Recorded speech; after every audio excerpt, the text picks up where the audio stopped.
For today's video, ari naman nga akong i-edit itong inuugatan ng video ng pagbalot ng parigalo sa mga aki. Hindi pa nga ako nasisimulan, eto at may bata nang nauuna pa. Naroon at may pasayaw-sayaw pa, akala mo siya ay artista.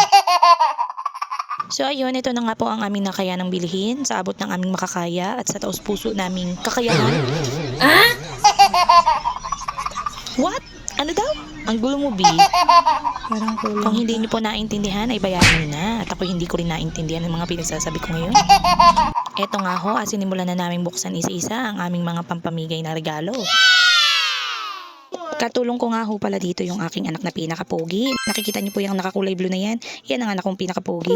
Sandali nga ni po at titingnan natin kung nagbibideo ba ito. Kasi baka mamaya balot tayo ng balot dito, balat tayo ng balat, hindi pa pala nagpe-play. Eh di ulit na naman tayo sa pinakauna. Eh wala na tayong pambili. Ay buti man lamang po kung pinanganak tayong may gintong kutsara, ay pinanganak lang tayo ng maganda. Wala eh. Oh my God! Wow! At katulong ko nga dito ang minalas kong kuya dahil kamukha siya ni ama niya. At kung tatanungin nyo nga ho, kahit hindi nyo ho tanungin ay sasabihin ko na. Yung plastic po na yan ay binili ko sa Shopee. Hanapin nyo na lang. Matagal pa ho ay nag-iipon na ako. Kada palengke ko ng Sabado-Linggo ay bumibili ako ng mga candy at biskwit. Kasi nga ho, kung hindi nyo na itatanong at kahit hindi nyo itanong ay sasabihin ko na.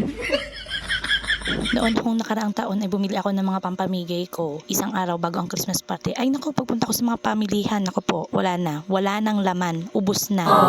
Siguro lahat ng teacher sa dito sa Camarines Norte doon bumili. So habang nga po kami ay nagbabalot, tingnan nyo, may batang nangungulit. Napakalaki ng tulong, pabawas ang aming binabalot. Ang target ko niyan ay 150, ngayon 100 na lang, naubos na niya kakakain. Habang kami ay nagbabalot, may bata. May batang nakikigulo. Nagkakain. Nagkakain ang batang nakikigulo. Isa rito? Opo. Ang bata. Tapos ito. Ay nakikigulo. Meron. So balik nga tayo dun sa kwento ko na nung nakaraang taon nga ni po ay ubos na ang mga panindang ganyan sa pamilihan. Kaya ngayon, ang ginawa ko ay on November pa lang bumibili na ako ng mga candy at saka mga biskwit. Tapos iniipon ko siya. Ang problema, hindi ko nga naiipon dahil may mga bata nga, bukasan na nga natin to. Bukasan na muna natin to. Kukuha tayo ng isa lang hanggang sa maubos na nila. Ang ending, bumili na naman ako. Nadoble tuloy.